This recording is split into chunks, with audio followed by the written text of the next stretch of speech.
up and welcome to another and a new episode for the Funky Pod, Mindful Media and Communication. Happy New Year to everybody, since this is the first episode of the new year. And what better way to kick it off than with the Netflix phenomenon that just occurred. No, it's not WWE. We're gonna talk about this on the next episode. We're gonna focus on the phenomenon that happened before, during Christmas, after you had like enough food, you were fed up with your family, you hid on your couch, on your sofa, in the bed, blanket over your head so no one can find you and you're all by yourself, and then you hit the play button and you watched Squid Games, right? If not, spoiler alert right here, right now, I don't want to say switch off, but spoilers, obviously. Because I want to talk about Squid Game Season 2, the hype, the media theories that are in there, because that's what we do here at the Funky Pod. And of course also, well, did it reach the levels of expectations that we had, or did it fall short in the end, right? So, we all remember Squid Game Season 1, right? That huge global phenomenon that kind of like hit us like out of nowhere, especially if you're more at home in the Western world. Yeah, I think Season 1 was in 2021 during COVID. And we saw a really big cultural impact back then, right? I mean, K-pop has been a thing like for a longer time, but just Korean pop culture itself with Korean TV shows. And we had Korean movies like Parasite before, here and there, of course, but it just became more mainstream and people became more familiar with K-dramas, K-pop, and whatnot. So Netflix increased its strategy, strengthened the strategy to invest in like not only Western content, which makes sense because of course not the whole audience is Western centric, obviously, right? So now the main question I have after like this insane success of Season 1 is why does Season 2, if you look at the internet, online, social media, and if you ask me, why did it feel a little bit underwhelming? And I take it away now, like my final judgment. Why did it feel a little bit underwhelming, despite it's actually really star-studded cast, like Thanos for the win, for example, right? And the massive hype that was around it, like the marketing machine that was going on, still is going on here in Bangkok. BTS, like the SkyTrain, not the pop group, the SkyTrain, is full of Squid Game advertisement. They advertised together with what did I just see? So some noodles, whatever noodle that is. They're like, I forgot, with other brands too, like Squid Game everywhere, right? So now there's way more marketing before the start than with Season 1. Season 1 was like, oh my god, you have to see it, and there was no marketing before, not much. And now it's like so much hype, but then a little bit of disappointment. So I think to look at that, we kind of quickly check out like why was Season 1 so super successful, and then maybe we see like a few differences to Season 2, right? So I think for Season 1, what really worked quite well was like that thematic appeal that we haven't seen before. Yeah, those universal fears that everybody has, like death, inequality, survival. How do I make my life work, especially during COVID? And so, yeah, in this pandemic world that we've been living in, post-pandemic world, if you will, in 2021 already, it was kind of like I want to say a socio-economic commentary on like, right, we're all struggling, there's not enough money to pay the debt and so on. Like, how far would you go? What would you do to just get that money and rid of all your sorrows? And I think a few media theories that we usually discuss in class that also fit in here very well is one that we have that's called cultural proximity theory. In this case, I would apply it in a form where I would say like that the South Korean culture becomes more relatable on a global scale. So usually it's like, right, if you're in direct proximity, in close proximity to something, it's very relatable. And in this case, the creators found a way to not only relate to the South Korean audience or then maybe the Asian audience, but to a global audience by tapping into those universal fears such as debt, inequality, and how do I survive, right? So they used like those global fears, I want to call it, to then link it to also the South Korean culture, which was pretty smart, of course. And then another theory that fits in there is one that I talk about a lot here on the podcast, so you should know it by now. It's called Cultivation Theory. A cultivation theory simply means the more you're exposed to something, the more you see something, the more you understand it and maybe kind of agree with it, or at least you understand the train of thought, okay? So in this case, I think the show, season 1 in particular, had an impact on the perception of social inequality. Now, that wasn't something that's been shown a lot, especially not in South Korean dramas, right? So K-dramas, while they're very engaging and have a huge fan base, they're not always something to talk about like societal inequalities and things like this. They're like sticking usually very much to stereotypes, I want to say. It's getting much better now, according to my students who are all into that, of course. But it's still like not as progressive as you would think it might be in 2025. Of course, then the success and the wow factor led to like this virality, right? Going viral spread, the word of mouth on digital platforms, of course. So memes, TikTok took off with Squid Games took off on TikToks, of course. Lots of fan theories, which also happens on season 2, like who's behind all that? What's gonna be next? What's the next game gonna be, right? So this is something we haven't seen before. So that's why it caught on so quickly. And now for season 2, we expected it. So like, yeah, I know what you're doing now with all that, all right?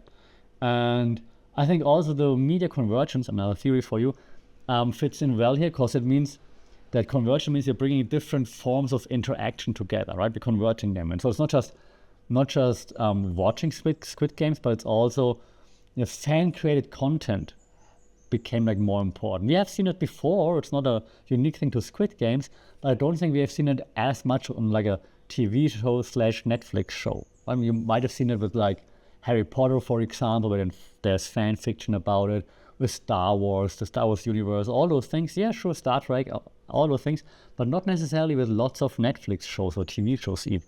Okay, so that's something that was pretty new in terms of like happening for an actual show on Netflix. It hasn't had any much hype compared to other famous shows to it, right? And then, of course, I mean, lastly, there's also a strategy I want to mention because it's a little bit business related, so I also want to expose you to that a little bit. And we talk about like globalization, right? Globalization in this case of media consumption, simply meaning that Netflix algorithm, of course, would try to push Squid Games into like most people's feeds. Like, yeah, the algorithm is tailored to you, but if you have the right trigger words, categories, segments, and so on, that's how the Netflix, of course, tries to also show it to you, even though you don't watch Korean dramas necessarily, but it's like, hey, you're watching suspense. Squid Games is kind of suspense. Look at it, for example, right? So, well, that's simply how Squid Game tried to expose it to as many people as possible. Okay, but hey, that was season 1 recap kind of, right? So that's why was it so successful. Now we're focusing on season 2, and well, why it fell short a little bit. It's not to say I didn't have fun with it. Yeah, of course, there was some fun in there, but overall it did fall a bit short, and here's why. Okay, so first, I think, the anticipation was so high, right? It was such a success before. The anticipation was so high, it's just hard to match if something has such a high anticipation. That is not an excuse, though, and more on this in a second, but I think that was one reason. Then, of course, the casting. Like a K-pop superstar such as T.O.P from Big Bang and other celebrities in there, simply like raised the bar. You're like, oh my god, right? Those celebrities, they're gonna make it like feel special. And T.O.P, to be fair, spoiler, while it lasted, he did, right? He added like something to it. And if you, like me, know someone who is really anchored in the K-pop scene and knows their stuff, then you actually appreciate it even more, because you've been told like, hey, that's actually the dance he does in his videos, and he got caught for drugs back then, like 9 years ago, so, and he didn't work in Korea for such a long time, and now he's coming back and he plays someone who's taking drugs. Oh my god, so crazy. So that's something that you really appreciate then. Okay, so that is very, very, very, very cool. And that, of course, also then leverages the fandom of, like, marketing fandom, basically, or the fandom of not just Squid Game fans, but also of K-pop / Big Bang fans, of course, in this case, right? Now, the thing is, if you then leverage different fandoms, the hype gets bigger, which is great, but the expectations get bigger too, right? I'm pretty sure that with the death of Thanos, like T.O.P, spoiler, lots of Big Bang fans were like, what? what? Huh? And not even in the finale? Like, what? Right, so expectations up there, and then maybe a bit of a letdown here. And yes, of course, we know from Game of Thrones, right, or from the previous season, you gotta kill off some of the beloved characters, and yeah, he clearly was one, even though he was like a bad guy. But still, like, expectations of the fandom very high, and then, of course, people talk about it, maybe a little bit disappointed. And that leads me to like one thing that just doesn't feel as right now, because it feels a little bit like Squid Game Season 2 is production and marketing over substance. Yeah, so I think there's a shift in tone and narrative focus. And what I mean by that is simply that now it's not as suspenseful.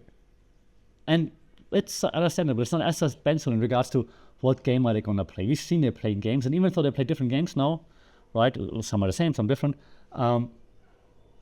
it's still like, okay, we know they're walking up those stairs, they're going to play a game right now, right? So, of course, the narrative has to change a little bit from like surprise game to like maybe what's happening in between, right? When they try to over topple the guards and things like this. Then again, you would think, okay, I understand they changed the narrative a little bit. However, like the shootout, for example, right, that we see, it seems like almost the whole half the episode maybe is about that shootout, right? Could have been spent probably also better, or like more time could have spent on like crafting a better narrative, because there are some plot holes in there where you think like, huh, what? No, why? Just to drive the narrative forward. And maybe I'm nitpicking, pet peeve of mine, I'm teaching storytelling at uni, so maybe that's one of the reasons why I'm like picking on that, but I think maybe that's also why you're listening, or why you're tuning in, because, and I'm not gonna pick on every single plot hole, because, I mean, of course, if you watch something that you enjoy, you just suspend disbelief a little bit, of course, but still, I think they could have done better. So the potential is clearly there. People are anticipating so much, so I think it should have been more focused on the narratives rather than on like fantastic production. Because I mean, it's a Netflix show. Of course, you have production value, but I mean, don't have a 30-minute shootout. I mean, that's pretty silly too when you think about it. And maybe drive the narrative a bit forward. Okay, breathe. This then, of course, also like I'm hesitating to hate on it, but season 1 just felt more authentic also with the characters. Right? And the characters, I mean, we all see that like the main character is getting annoying when it was his hero mode, and yeah, we probably all think by now that he's gonna turn and he's gonna be the front guy in the end, like after in season 3, that he's gonna end up leading the game probably. But it's just very obvious character arcs right now, which is just a little bit annoying.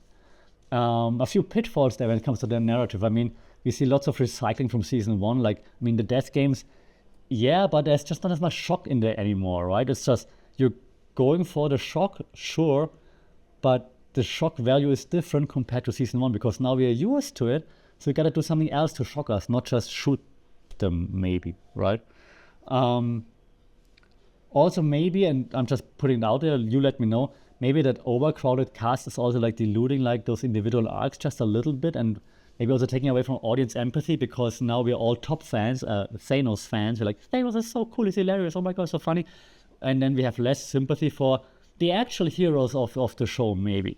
Okay, this could also be something, but I'm letting you decide that. A few more just theories I want to throw at you, if I may, in regards to why season 2 is falling short from my point of view. One theory I have in class frequently is called expectation gap theory. That's basically what I just talked about the last 10 minutes. Your audience anticipation is up there. You build it over a year, over 2 years, right? 2021, okay, 2024, 3 years. Build it over that was the end of 21, right? So 2.5 years, you build the anticipation, build it more. So it's those impossible standards to reach, right? And then, of course, now it's falling short. Then what I just said in the last point, that star power and that narrative cohesion, maybe star power, Thanos, hilarious, overshines all the others a little bit. Maybe that's also why they kill him off, like, hey, let's get rid of him, right? It's always the case in serialized storytelling, though. If you add some celebrities to a series, the celebrity will take away shine. That's always the case. It was in Friends the case when celebrities popped in for 1 or 2 episodes. The same case here. So normal, right? But still something to consider. What I do like in this case, though, but that's just me, is like, of course, how T.O.P's comeback was structured here. And also, I mean, the director talked about it, actually. He said, like, it's kind of crazy that, like, T.O.P wasn't able to work in Korea for the past 9 years or so because he got caught with weed, I believe, some kind of drugs, allegedly. And so now he's coming back and plays like a drug user, which is crazy, right? And in Korea, I've read, so if you're from Korea, if you're entrenched in the culture, please do let me know. That's all I read in preparation here right now, is that it's been like a mixed reaction. Like, of course, younger audience or Squid Game fans or Big Bang fans are like, that's funny, that's hilarious, so cool to see him back. Others are like, that's not our culture. So there's just this kind of like this connection here, kind of interesting. One thing that's real is sequel fatigue. We call it theory-wise serial position effect. Usually people remember initial impressions more favorably than follow-ups. It's just like, oh yeah, the original was so much better. You remember back then? That was so good. That's just how it goes usually. Usually you remember the original, the OG. You're like, man, the OG Karate Kid so much better than Cobra Kai. It's always like that. Okay, still looking forward to Cobra Kai. But so that's just normal that we always favor the old stuff. It's like, yeah, good old times, basically, right? So that's why also sequels have a hard time like living up to the standards of the original. There's also something that in this connection that we call the transition trap, and by we I mean myself. The thing that I mean by that, like transition gap, or I call this season 2. I call this like it's a transition season, okay? And that annoys me. So we know that season 2 and season 3 have been filmed simultaneously. There are reports out there, yes, they already filmed season 3, right? Gonna come out 2025. Cool. So now season 2 is clearly just there to move us from season 1 to season 3. So that's why in season 2, that ending, right? If you're not watching that, you should have watched that right now. I'm not repeating that verbally, what I just did. It's still so lackluster, and it just feels like you're just moving us along. And while this is understandable, I think that is incredibly disrespectful towards us as an audience. It's understandable from a production point of view. You want to just, make it longer, drag it out. You say, hey, we have superstars in there. What do you want? Yes, but nothing's really happening. Okay? No shock, no twists, no nothing. No narratives that are really interesting to follow. So it's a transition. And you kind of, as a producer, planning on making it all worth it with the season 3. But again, you're taking all my time to watch 7 episodes, like 7 hours of my life that you're taking to give me not what I expected. And that is pretty impolite. Well, so I think that's just, and that happens not only with Squid Games, by the way, that happens with lots of series. Right? Serial storytelling always has transition. Usually it's transition episodes, right? Not a whole transition season, just really, really, really annoying. Transition episode, I'm already mad. Like, if it's like weekly TV, for example, or weekly streaming, you're like, on a weekly release, like, okay, I was looking forward to watching this week, but okay, next week gonna be awesome. But this, a transition season, I have to wait until the next season. I do it again because that is annoying, okay? That is annoying. And here you're running the risk of losing an audience and losing engagement because this season feels incomplete and, as I said one more time, transitional, and that's annoying, okay? So I think season 2 played it way too safe to appeal to any kind of audience. International audience maybe in particular, or like non K-pop following audiences in particular, because while it's awesome to see like K-pop singers, stars in there, if you're not familiar with them, you're like, you don't have anything to root for, basically. Like, yeah. Like for me, who knows someone who lets them know who Top is, like, oh, that is very cool. If you're not familiar with it, right? If you're not on TikTok where people tell you all the time who Top is, you're like, okay, fine, whatever. And so that is pretty annoying from my point of view. And if you look at the bigger picture, to also wrap it up in within the next 5 minutes, yeah, of course there's a challenge of maintaining like what we call in media like creative integrity and in a very high pressure streaming environment, because of course Netflix has to like move fast, produce fast, finish fast, 2.5 years, and you want to also, of course, now that it's so successful, you have this balancing act. Like, do we appeal to the Korean / more Asian audience who's familiar with like behaviors and games and stuff like this, or do we try to appeal to the global audience that became aware of Squid Game season 1, and then we play it safe so that the global audience can also follow everything? That's of course also difficult, right? Globalization, local roots, like how do we mix it up, of course. So it's a risk versus reward kind of scenario. And maybe that even though you have a star-studded marketing, even though Top stepped back from it, right? Top was like, I'm not doing interviews, like it's not about me, it's about Squid Games and so on, which is very cool, but now the story is still about him. Like, does this then fail to deliver at some point, and does it not make up for the lackluster production we've been getting in the end, right? So, okay, so I don't want to make it extra long, unlike Squid Games. But so what Squid Game Season 2 teaches us about content creation, I think, is just that you can't rely on only stars and on only existing hype. Okay? It's also something we see in global media trends by now. Of course, hype works. And of course, it's a huge success still. But we can't hide from the fact that lots of people on social media are coming out and complaining about it. So I think that shows that it's essential for creators, especially if you don't have all that background ammunition such as Squid Games on Netflix. If you're like maybe not a big name and you want to create, you cannot have transitional episodes or even seasons, of course. It just lack impact. You will lose audiences, you will lose engagement, you will get hate. That's a big learning there, I think. So my last question for you might then be like, what you thought of season 2, of course. Did it meet your expectations? Am I a hater right now? Please do let me know. Shout out in the comments if you're on Spotify or otherwise. Social media, @FunkedPod on all the social channels. Be very much appreciated. Until then, of course, as always, stay safe, take care, be aware of all the games that are being played around you, and we talk soon. Saudi Cup.